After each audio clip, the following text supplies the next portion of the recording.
સ્ત્રી જો બહેન છે તો પ્રેમનું દર્પણ છે. સ્ત્રી જો પત્ની છે તો પોતાનું સમર્પણ છે. સ્ત્રી જો ભાભી છે તો ભાવનાનો ભંડાર છે. માસી, મામી, ફઈબા એટલે સ્નેહનો ભંડાર છે. જો કાકી હોય તો કર્તવ્યની સાધના છે. સ્ત્રી જો મિત્ર હોય તો સુખની સદભાવના છે. અને અંતમાં જો સ્ત્રી માં હોય તો એ સાક્ષાત પરમાત્મા છે. એને વંદન કરવાના છે. તો આજે તનિષાબેનને વિનંતી કરું કે આગળનો દોર એ પોતાના હાથમાં લેશે અને મહિલા દિવસ વિશે જે મહાન સ્ત્રીઓ થઈ ગઈ એની વિશે વાતો કરશે. વિશ્વ મહિલા દિવસ તરીકે ઓળખવામાં આવે છે. આપણા દેશમાં દીકરીને લક્ષ્મીનો અવતાર ગણવામાં આવે છે. આપણા દેશની મહાન મહિલાઓની વાત કરીએ તો ઝાંસીની રાણી Lakshmibai, mother Teresa, Sunita Williams, Kalpana Chawla, PT Usha, Sarojini Naidu, Lata Mangeshkar જેવી પ્રસિદ્ધ નારીઓ વિશે આપણે જાણીએ છીએ. તો આવી જ નારીઓ વિશે લઈને આવે છે જોશી ધ્રુવી મહિલા દિવસ વિશે આપણને થોડી માહિતી આપી. આજે હું તમને વિશ્વ મહિલા દિવસ વિશે કહીશ. સ્ત્રી અને શક્તિ પરસ્પર નાકારે એવા બે શબ્દો છે કે જેની ગહનતા, મહાનતા અને સાર્થકતાને પામવા જ કદાચ સહેલા નથી. સૂર્યની સભા અને જલબિંદુઓના સુંદર સંયોગથી રચાતો સાત રંગોમાં વિભાજિત થઈને મનોહર દ્રશ્ય સર્જતું ઇન્દ્રધનુષ જે આપણે બધાએ જોયું છે, જે વાસ્તવમાં એક જ સમૂહ શક્તિમાંથી ઉભરીને ઉપર ઉઠે છે. સ્ત્રી શક્તિનું મહત્વ પણ કંઈક આવું જ છે. સંસારરૂપી જલબિંદુમાંથી વિભાજિત થાય છે અને દરેક માનવ જીવનને તેજોમય, ઉર્જામય અને વેગમય બનાવે છે. આપણે ત્યાં અનેક ઉત્સવો, તહેવારો અને તેના દરેક રંગોને આપણે માણીએ છીએ.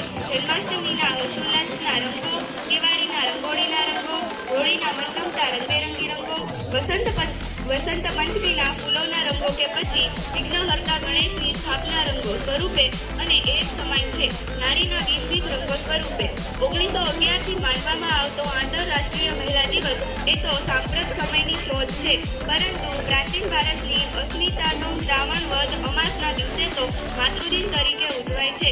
માટે પશ્ચિમની સંસ્કૃતિ ભોગ્યા છે જ્યારે ભારતીય સંસ્કૃતિ પૂજ્યા છે. પરંતુ વાત વાસ્તવમાં નારી શક્તિની ઉપાસનાની છે. જન્માષ્ટમીના હર્ષોલ્લાસના રંગ સમાન, પારિજાતની પુષ્પની ડગલી સમાન રંગ અને સુગંધ, પ્રેમ અને વહાલના અનન્ય સમાન નારીનું પ્રથમ સ્વરૂપ છે જે હૈયાની આરપાર જાય છે. તે છે પુત્રી સ્વરૂપ. કોઈ પણ સ્ત્રી માટે જો કમસે કમ એક પુરુષ એવો હોય છે જેની સંવેદનાને ભારોભાર સમજી શકતો, એ પિતા સ્વરૂપ છે. જીવનમાં એ વ્યક્તિ પુત્રી છે. ખબર જ હોય કે અડધો જ રોટલો છે પોતે ન જમ્યું હોય અને તોય તું જમી લે કહીને આપણને જમાડી દે તો એ માં જ હોય છે. પરંતુ પોતે ન જમ્યું હોય અને તોય બેફિકર રાયથી કહી દે કે મેં તો બહુ જમ્યું, હવે છે એ તું જમી લે અને કહીને ખબર જ ન પડે કોઈ વ્યક્તિ ભૂખ્યા છે અને એ પિતા જ હોય છે. પરંતુ આવા સમયે પેટની પાછળના શબ્દોને પણ જે સાંભળી જાય છે, આંખની ભાષાથી હૈયાના ભાવને જે જાણી જાય છે, તે પુત્રી છે. એને માટે જ પુત્રીની વિદાય વેળાએ લખવું પડે છે કે કાળજા તેરો કટકો મારો ગાંઠી. અને હવે પછીનું નારીનું સ્વરૂપ એવું છે, અનેક સંબંધો સાચવે છે. ન ગૃહમ વિદ્યા ગૃહિણું ગૃહમ ઉચરે. ગૃહિણી વિનાનું ગૃહ એ ગૃહ કહેવાયું નથી. તે માત્ર ગૃહિણી નથી, તે ઘરની સચિવ છે. ઘરના દરેક સભ્યોની દિવસ દરમિયાન અને જીવનભર જે કાળજી રાખે છે, જે ઘરનો પ્રાણ છે, તે છે પત્ની સ્વરૂપ. પુરુષનું પૂરક અંગ એટલે પત્ની. તે સુખમાં અને દુઃખમાં પતિનો સાથ આપે છે અને દરેક દુઃખો હળવા કરી નાખે છે. અને આ તમામ સ્વરૂપોમાં પારિમિતા એટલે સ્ત્રીનું એવું સ્વરૂપ છે જેનું ઋણ આપણે ક્યારેય ચૂકવી શકતા નથી. એ છે મા સ્વરૂપ. જન્મદાત્રી જે વર્તમાનના તીરે ઉભેલી, ભવિષ્ય રચતી અને માનવાતરોની સાંકળાતી સ્ત્રી વિકાસની સહાયક એ મા છે. જે અસહ્યગીરીનું પાત્ર બનાવી, સમુદ્રની શાહી બનાવી, ભૂતની દરેક ડાળીઓની લખેલી બનાવી, પૃથ્વીનું પત્ર પણ બનાવી અને સ્વયં આજે હું તમને લતા મંગેશકરની વિશે બે શબ્દો કહેવાય છું. લતા મંગેશકરનો જન્મ 28 સપ્ટેમ્બર 1929માં ઇન્દ્રોડા મહાપ્રદેશમાં થયો હતો. તેમનું મૂળ નામ હતું હેમા મંગેશકર હતું. તેમના પિતાનું નામ દીનાનાથ મંગેશકર હતું. માતાનું નામ હતું સેવંતી મંગલેશ્વર હતું. તેમનું મુખ્યત્વે હિન્દી, બંગાળી અને મરાઠી સહિતનું 36થી વધુ ગીતો ગાયેલા હતા. કેટલાક વિદેશી ભાષા ભાષાઓ હતો રેકોર્ડ કર્યો હતો. 1989માં તેમને ભારત સરકાર દ્વારા દાદા સાહેબ અને ફાળેલા એવોર્ડ એનાથી જીતેલા હતા. લતા મંગેશકર છે. હું આજે તમને સરોજની નાયડુ વિશે થોડી માહિતી આપીશ. જ્યારે પણ મહિલાઓની વાત આવે છે ત્યારે સરોજની નાયડુનું નામ સૌપ્રથમ યાદ આવે છે. ભારતના પ્રથમ મહિલા રાજ્યપાલનું પદ મેળવનાર વ્યક્તિ એટલે સરોજની નાયડુ. તેમનો જન્મ 13 ફેબ્રુઆરી 1879ના રોજ હૈદરાબાદમાં થયો હતો. તેમના પિતાનું નામ અઘોરીલાલ ચટ્ટા ઉપાધ્યાય હતું અને તેમની માતાનું નામ વરદા સુંદરી દેવી હતું. તે એક પ્રખ્યાત કવિયત્રી, સ્વતંત્ર સેનાનીય, રાજકારણીય, સામાજિક કાર્યકર અને તેમના સમયમાં મહાન વક્તા હતા. તેઓ ભારતીય કોકિલા તરીકે ખૂબ પ્રખ્યાત હતા. બાળપણથી તે તેજસ્વી હતા. તેમણે ખૂબ નાનપણથી જ કવિતા લખી હતી. તેમણે ગાંધીજીના અનેક સત્યાગ્રહોમાં ભાગ લીધેલો હતો અને હિંદ છોડો સત્યાગ્રહ માટે જેલમાં પણ ગયા હતા. તેમણે સ્ત્રી શિક્ષણ માટે ખૂબ મહેનત આંદોલન શરૂ કર્યા હતા.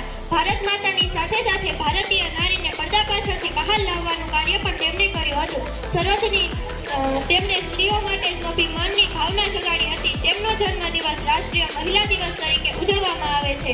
સરોજની નાયડુએ દેશની આઝાદી માટે ઘણી લડાઈ લડી હતી, પરંતુ તે લાંબા સમય સુધી સ્વતંત્રતાનો આનંદ મેળવી શક્યા નહીં અને 8 માર્ચ 1949ના રોજ ભારતીય કોકિલા સદાય માટે મૌન થઈ ગયા. આમ ભારતમાં ઇતિહાસમાં સરોજની નાયડુનું નામ હંમેશા યાદ રહેશે અને એક એમની કવિતા પણ છે જે હું તમને સંભળાવીશ. भारत देश में जन्म हुआ सरोजनी नायडू था नाम, थी वो देश की भारत कोकिला और गुणों में बहु महान. आओ मिलकर नमन करें हम, आओ मिलकर नमन करें हम. वो है सच्ची देशभक्ति पहचान. उनकी देशभक्ति और कर्मनिष्ठा पर, उनकी देशभक्ति और कर्मनिष्ठा पर है पूरे देश को अभिमान. देश की उस महान कवि चित्री को, देश की उस महान कवि चित्री को है मेरा कोटि कोटि प्रणाम. લક્ષ્મીબાઈ વિશે થોડી માહિતી આપીશ. રાણી લક્ષ્મીબાઈનો જન્મ 19 નવેમ્બર 1835માં કાશીમાં એક બ્રાહ્મણ પરિવારમાં થયો હતો. તેમના પિતાનું નામ ભોરોપંત બલવંતરાય તાંબે અને માતાનું નામ ભગીરથીબાઈ હતું. લક્ષ્મીબાઈના બાળપણનું નામ મણિકર્ણિકા હતું અને બધા તેમને લાડથી મનુ કહેતા હતા. રાણી લક્ષ્મીબાઈ બાળપણથી જ વિશિષ્ટ પ્રતિભા ધરાવતા હતા. તેનાથી તેમના પિતાએ તેમને શરૂઆતથી જ ઓળખી લીધા હતા અને તે સમયમાં જ્યારે લોકો પોતાની દીકરીઓના શિક્ષણને વધારે મહત્વ આપતા ન હતા ત્યારે તેમણે રાણી લક્ષ્મીબાઈને ઘરે જ શિક્ષણ અપાવ્યું. તેની સાથે જ એક વીર યોદ્ધાની જેમ નિશાનેબાજી, ઘેરાબંધી, યુદ્ધનું શિક્ષણ, સૈન્ય શિક્ષણ, ઘોડેસવારી, તીરંદાજી, આત્મરક્ષા વગેરેની પણ તાલીમ અપાવી. ઘોડેસવારી અને અસ્ત્ર-શસ્ત્ર ચલાવવા રાણી લક્ષ્મીબાઈની બાળપણથી પ્રિય રમતો હતી. રાણી લક્ષ્મીબાઈ ખૂબ જ નાની ઉંમરમાં શસ્ત્ર વિદ્યાઓમાં પારંગત થઈ ગયા હતા. ત્યાર પછી એક સાહસી યોદ્ધાની જેમ તેઓ એક વીર રાણી બન્યા અને લોકોની આગળ પોતાની વીરતાની શ્રેષ્ઠતા બતાવી. રાણી લક્ષ્મીબાઈના લગ્ન 1842માં ગંગાધરરાવની સાથે થયા હતા. ગંગાધરરાવ ઝાંસીના રાજા હતા. 1851માં તેમને ત્યાં પુત્રનો જન્મ થયો, પરંતુ 4 મહિના પછી તે બાળકનું મૃત્યુ થયું. રાજા ગંગાધરરાવને સહન કરી શક્યા નહીં અને લાંબી અસ્વસ્થતા પછી હું આજે મધર ટેરેસા વિશે તમને થોડી માહિતી આપીશ. મધર ટેરેસાનો જન્મ 26 ઓગસ્ટ 1910ના રોજ મેસેડોનિયાના સ્કોપ્જેમાં થયો હતો. મધર ટેરેસાના બાળપણમાંથી જ તે ખૂબ જ સુંદર, અભ્યાસુ અને મહેનતુ છોકરી હતા. જ્યારે તે માત્ર 12 વર્ષના હતા ત્યારે જ તેમણે નક્કી કરી લીધું હતું કે પોતાનું આખું જીવન માનવ સેવામાં વિતાવશે અને 18 વર્ષની ઉંમરે તેણીએ સિસ્ટર્સ ઓફ લોરેટોમાં જોડાવાનું નક્કી કર્યું. મધર ટેરેસાએ દુનિયાને માનવતાનો સાચો ધર્મ બતાવ્યો. મધર ટેરેસાએ 1950માં મિશનરી ઓફ ચેરિટીની સ્થાપના કરી. મધર ટેરેસા ભારતીય નહોતા તો પણ તેમણે આપણા દેશના 1977માં આંતરરાષ્ટ્રીય મહિલા દિવસની શરૂઆત થઈ. આપણને કોઈ એમ પૂછે કે મહિલા અને પુરુષમાં શ્રેષ્ઠ કોણ, તો એક જ જવાબ આવે કે મહિલા શ્રેષ્ઠ. કેમ કે જે કુદરતી સિસ્ટમમાં સાધન તરીકેનું કામ કર્યું હોય તો એ મહિલા છે, એ આપણે બધા જાણીએ છીએ. પણ મહિલા અને પુરુષ એ એકબીજાને પૂરક છે. આપણે જોઈએ છીએ કે શિક્ષણ ક્ષેત્રે તો આગળ છે જ, વૈજ્ઞાનિક ક્ષેત્રે, ભૂગોળ ક્ષેત્રે, મેડિકલ ક્ષેત્રે દરેક જગ્યાએ મહિલા છે એનું સ્થાન છે અને પુરુષ સમોવડી મહિલા દરેક જગ્યાએ થઈને ઊભી છે. એટલે શું, એની નાનકડી એવી રચના તમારી સમક્ષ રજૂ કરું છું.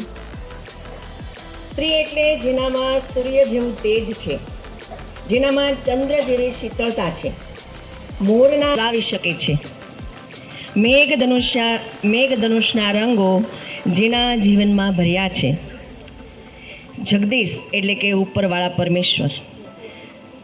જગદીશના બનાવેલા વર્ષો પહેલા જોવો તો સ્ત્રીઓને શિક્ષણ મેળવવાનો અધિકાર નહોતો. માત્ર પુરુષો જે છે એ જ શિક્ષણ મેળવતા હતા. એવા સમયની અંદર સાવિત્રી દેવી ફૂલે જ્યોતિબા ફૂલેના પત્ની, એ ભારતના સૌથી પહેલા મહિલા શિક્ષક હતા. તમે વિચાર કરો કે જે જગ્યાએ સ્ત્રીઓને શિક્ષણ મેળવવાનો અધિકાર જ નહોતો, એવા સમયની અંદર